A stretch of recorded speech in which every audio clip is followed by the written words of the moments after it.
ugasabwa nk'aba, ugasabwa bakagukwa nk'aba, ariko ukagenda kamara y'imyaka 2 ukavayo.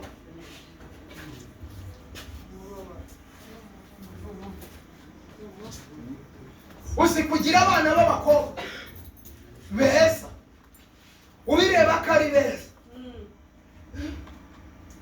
bandi bagahora bashyira ibidara bigahora biri hari, wowe icyuzi ni ugutwerera, ariko iwawe nta kidara. uwo muvumo ugende mu izina rya Yesu.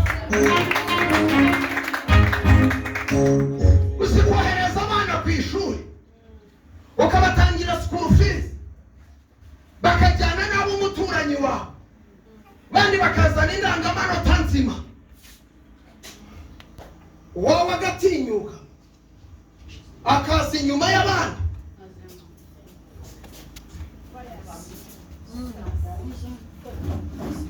Oya agatinyuka, uwo muvumo umuveho mu izina rya Yesu. Abana bawe Imana ibahe ubwenge, abana bawe Imana ibahe ubwenge. Uzi kugira akana k'agakobwa abasimu bashe, abasimu bashe, kagacane ngo abasimu bashe.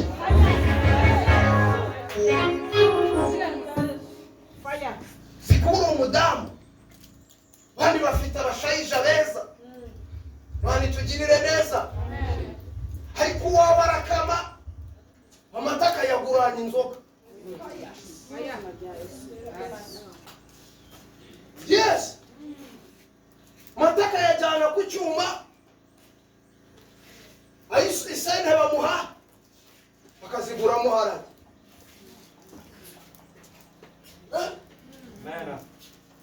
Bihinduke mu izina, bihinduke mu izina, bihinduke, bihinduke, bihinduke, bihinduke, vuga cyane ngo bihinduke, vuga cyane ngo bihinduke, vuga cyane ngo bihinduke.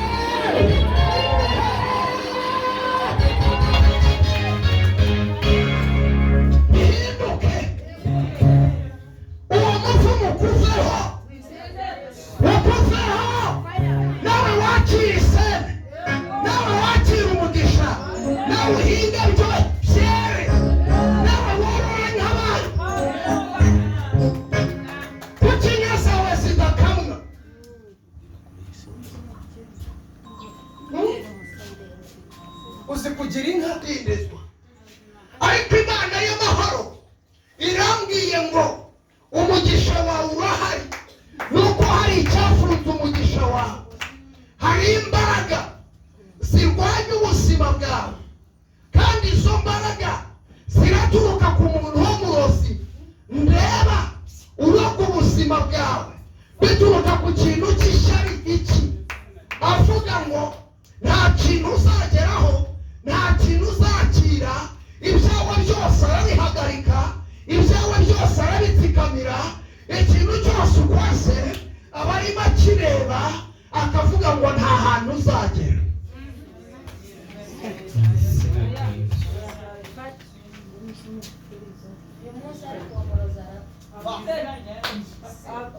Tuzamurira Imana icyubahiro.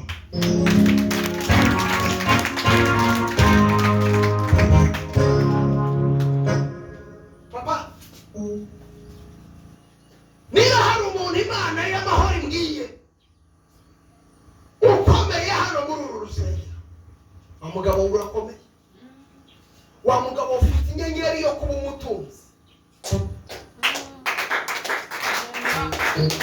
ariko hari ibyagiye bigusubiza inyuma, hari ibyagiye bigutsikamira, hari ibyagiye byishe umugisha wawe, hari ibyagiye biza bikakwitambika, ariko Imana irambwiye ngo uyu munsi irakubohoye.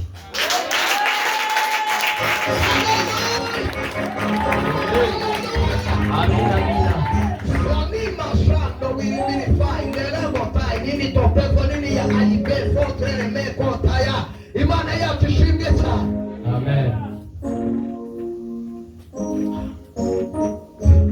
Yagerageje kukuroga kugira ngo amaguru yawe ntubashe kuba wagenda.